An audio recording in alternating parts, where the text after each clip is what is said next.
जहां मोदी सरकार की नाकामियों को लेकर ये भारत जोड़ो न्याय यात्रा में हमारे नेता राहुल गांधी जी जन जन तक उन मुद्दों को पहुंचाने का काम किए और कहीं न कहीं पूरे छत्तीसगढ़ के 11 लोकसभा सीटों में इसका भी फर्क पड़ेगा। देखिए, भारतीय जनता पार्टी सामने शुरू से कह रहे थे लोकसभा में जाने के लिए कोई मुद्दा उनके पास है ही नहीं। क्षेत्र की जनता जानती है और हम लोग 6 कैंडिडेट मजबूत कैंडिडेट उठा रहे हैं। आने वाला समय में जो 5 कैंडिडेट आएंगे वो मजबूत रहेंगे। भारत जोड़ो यात्रा का आज समापन हो रहा है मुंबई में। राहुल गांधी जी की जो यात्रा थी जो पूरे देश भर में निकली था, जो उसका समापन होने जा रहा है। छत्तीसगढ़ पीसीसी दीपक बैज भी इस यात्रा में शामिल होंगे, वो हमारे साथ मौजूद हैं। हम मुंबई जा रहे हैं यात्रा में समापन होने के लिए। किस रूप से रहा पूरा, क्या कहेंगे पहले?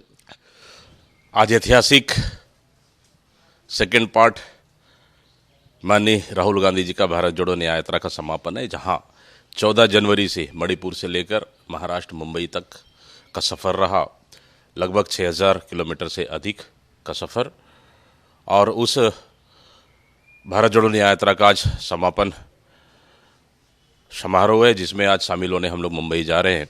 निश्चित रूप से ये भारत जोड़ो न्याय यात्रा लगभग पूर्व से पश्चिम तक सभी राज्यों से होकर गुजरी है। ऐतिहासिक रहा, ऐतिहासिक जन समर्थन रहा। जहां मोदी सरकार की नाकामियों को लेकर ये भारत जोड़ो न्याय यात्रा में हमारे नेता राहुल गांधी जी जन जन तक उन मुद्दों को पहुंचाने का काम किए और कहीं न कहीं इसका लोकसभा चुनाव में जबरदस्त असर पड़ेगा। और आज समापन में हम लोग शामिल होने जा रहे हैं। छत्तीसगढ़ में भी यात्रा निकली थी, उसका क्या असर दिखा यहाँ पर, क्या लगता है? देखिए, छत्तीसगढ़ में भी यात्रा यहीं से होकर गुजरी है, तो निश्चित रूप से इसका जबरदस्त आने वाला लोकसभा में फ़ायदा मिलेगा। कार्यकर्ताओं में उत्साह है और जनता में भी एक अच्छा संदेश गया, मैसेज गया है, और कहीं न कहीं पूरे छत्तीसगढ़ के 11 लोकसभा सीटों में इसका भी फर्क पड़ेगा। शेड्यूल जारी हो चुका है लोकसभा चुनाव का। छत्तीसगढ़ की बात करें तो 3 चरणों में रखा गया है।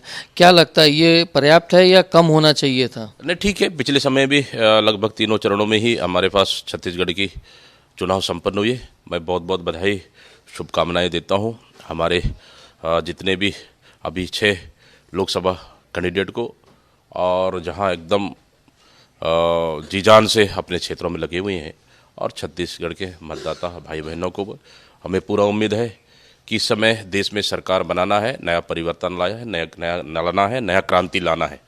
तो इसके लिए इस लोकतंत्र के पर्व में का बिजुल बज चुका है, और हमें उम्मीद है कि आने वाला समय में ये 10 साल की नरेंद्र मोदी की सरकार को बदलते हुए एक नई सरकार बनेगा, और साथ ही देश में एक नया क्रांति आएगा। युवाओं, माता बहनों और किसानों के लिए नया युग की शुरुआत होने वाली है इस चुनाव के बाद से। एक चीज़ देखने को मिला है कि इस बार पोस्टर वॉर के जरिए चुनाव कैंपेन हो रहा है दोनों पार्टियों में। देखिए, भारतीय जनता पार्टी सामने शुरू से कह रहे थे लोकसभा में जाने के लिए कोई मुद्दा उनके पास है ही नहीं।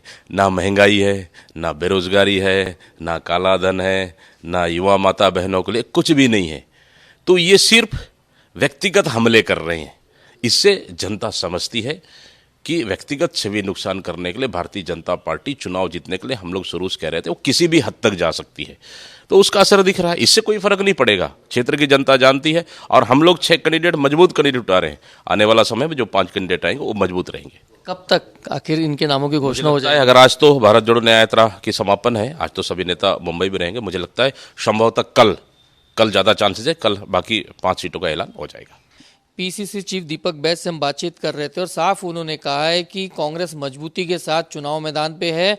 जहां तक लोकसभा चुनाव की तैयारियों की बात करें तो पूरी तैयारियां हैं। 6 प्रत्याशियों की घोषणा हो चुकी है और बहुत जल्दी 5 प्रत्याशियों की घोषणा भी हो जाएगी, और पूरे के पूरे 11 प्रत्याशी दमदारी से चुनाव मैदान में हैं। और उनका दावा है कि बीजेपी कितना ही हाथ पैर मार ले, लेकिन छत्तीसगढ़ में इस बार बीजेपी को सफलता ज़्यादा नहीं मिलेगी। कांग्रेस पहले से ज़्यादा सीटें लड़ेंगी, पहले से ज़्यादा सीटें जीतेंगी। और उनका कहना है कि जिस प्रकार से पोस्टर वॉर को लेकर जो कहना है कि वो नहीं चाहते थे कि इस प्रकार की कैंपेनिंग की शुरुआत हो, लेकिन बीजेपी ने इसकी शुरुआत की और इसीलिए कांग्रेस भी काउंटर अटैक कर रही है। और उनका मानना है कि पूरे के पूरे 11 लोकसभा सीटों पे कांग्रेस को बड़ी तैयारी के साथ जाएगी और बड़ी सफलता इसमें मिलेगी। तो क्या लगता है आपको कि दीपक बैज जी जैसे कह रहे हैं कि कांग्रेस पूरी तरीके से तैयार है और बहुत जल्दी बचे हुए 5 नामों की घोषणा भी हो जाएगी? और पोस्टर वॉर को लेकर जो उन्होंने बात कही है, तो इन तमाम चीज़ों पर आपकी क्या राय है वो ज़रूर इस वीडियो पे शेयर कीजिए, इस वीडियो पे कमेंट कीजिए। ये वीडियो कैसा लगा इस पर भी कमेंट कीजिएगा और इस वीडियो को लाइक कीजिए और शेयर भी कीजिए। IBC 24 के YouTube चैनल के लिए कैमरामैन धर्म के साथ मैं स्टार जैन।